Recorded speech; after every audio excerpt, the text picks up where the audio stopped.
Hi everybody, this is Cami Anderson, and I would like to welcome you all to our presentation about prison libraries, and more specifically, our advocacy plan focuses on the Women's Prison Book Project. And my other team members are Shannon McCarthy and Angela Normington. Prison libraries have been around as long as prisons have in the United States. Libraries first started just as religious materials in hopes that these books would aid in reforming prisoners. As things progressed over time, there were some notable contributions to the field and shifts in prison library philosophy, a lot of those coming from Herman K. Specter, who was the head librarian at San Quentin Prison from 1947 to 1968. Specter advocated for education, rehabilitation, and personal growth. Specter's 1956 The Library Program of the California State Department of Corrections led to new focuses in library prison work. As prison libraries continued to develop and grow, the American Library Association became involved. Their involvement starts as early as 1911 with the creating of the Committee on Libraries in Federal Prisons. More recently, there was the creation of a division of ALA, which is the Association of Specialized and Cooperative Library Agencies, the ASCLA, and in 1992, they created library standards for adult correctional institutions. In 1999, they also wrote the library standards for juvenile correctional institutions, and the ALA does have other written policies related to prison libraries, such as service to detention facilities and jails, and prisoners' right to read, based off of the ALA's Library Bill of Rights. In 1992, the American Library Association released its standards for prison libraries, which recommends 15 books per inmate. These standards are now out of print, but guidelines still exist for the number of materials, number of staff, and available seating in the library space recommended per inmate. While these recommendations exist, many prison libraries remain woefully inadequate in terms of resources and staff for the number of inmates that they serve. Factors such as budget cuts, staff shortages, and the lack of interest and pushback from the prison authorities make it difficult to make the library standards more than just a document. In order to gain a wider perspective on what it's like to work in a prison library, we emailed a list of interview questions to 3 individuals who currently work in prison libraries in Minnesota. Using all 3 interviews, we gain a closer look at prison librarians and the work that they do. Although the focus of our advocacy plan is centered on women's prisons, we were unfortunately unable to get in contact with anyone that worked in a women's prison. Any perspective helps, but it's important to keep in mind that the population these 3 interviewees serve is quite different and that their perspectives on certain topics may also differ. Becky Pemberton, the MCF Moose Lake librarian, provides services to 900 incarcerated men where the population changes weekly. She said that the facility has a large treatment program and the men there are on their way out of incarcerated life, so transitional services are very important.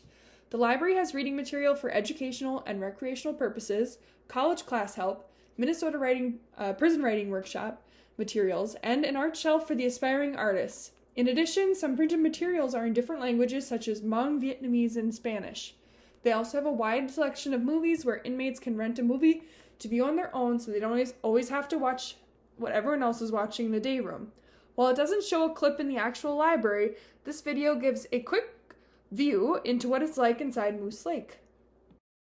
John Chapman and Johanna Gasper work together at the Minnesota Correctional Facility in Rush City.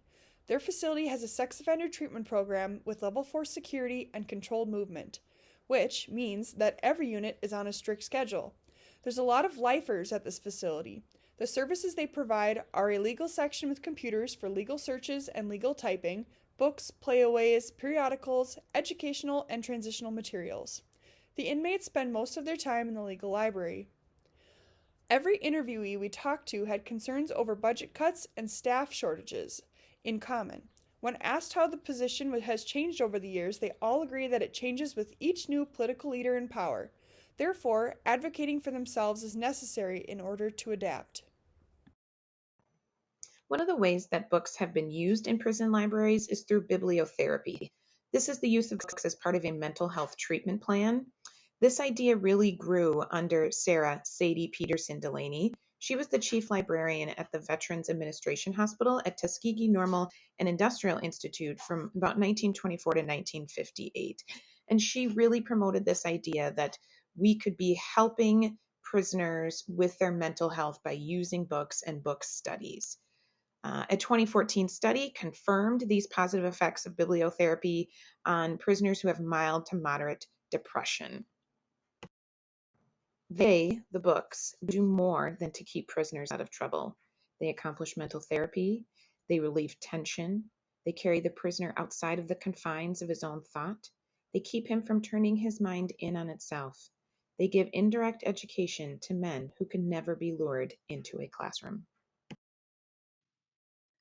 Although bibliotherapy programs are still common in some prisons, reading is often an activity that can be therapeutic to individuals without a structured program. Books offer an escape from current circumstances, relief from isolation, help pass the time, and give inmates something constructive to do so that they stay out of trouble.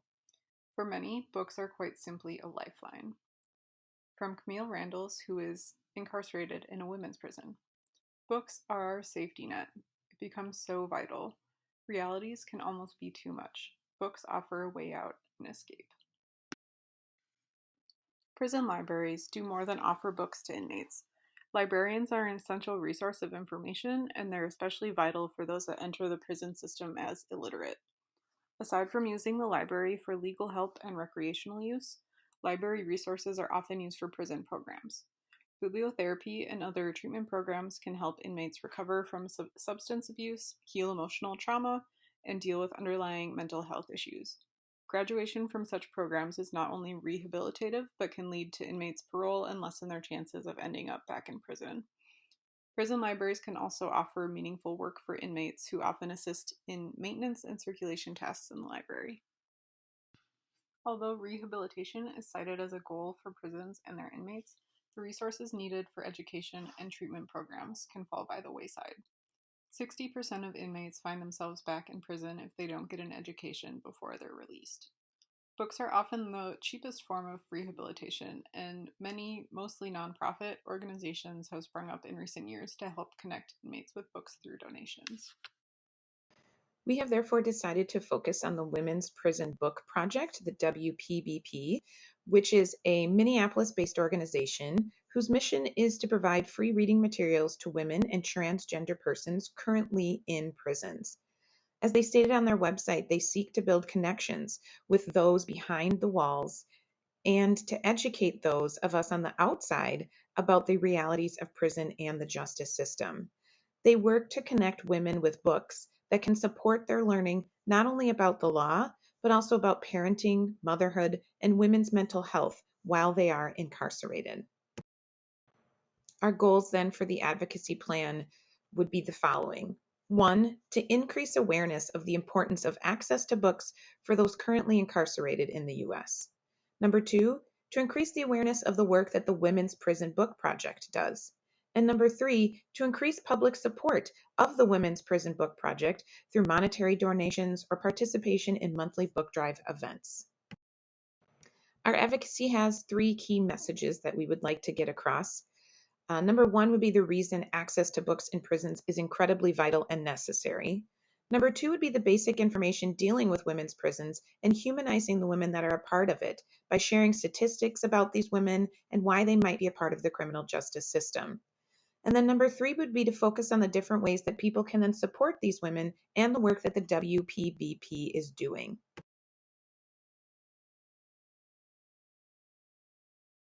We have a few different strategies that we plan to use to get the message out about the Women's Prison Book Project. Number 1 would be to create promotional items such as flyers, bookmarks that have some of the different statistics and information with our key messages that we want to hand out to library patrons. We would create a letters to the editor campaign. Our purpose would be to spread more information about the women in the criminal justice system and why the work that the WPBP is doing is worthy of more support. And lastly, we would work in conjunction with the WPBP to host a book drive at the library as a place where library patrons could drop off their books that then could be given to the WPBP. Prison libraries are great for rehabilitation purposes, and the bibliotherapy programs can help lift people up who may need that book exposure every day. The WPBP is also a great way to connect women's prisons with book donations, raising public awareness on the importance of book access for the incarcerated, and connecting monetary donations to where they are needed most. Through strategic advertising and reaching out to the public, the WPBP can connect people interested in assisting these women's prisons with ways to help, thus positively affecting the future of incarcerated women and transgender persons. Here's a quick promotional video about this project to help wrap up our presentation.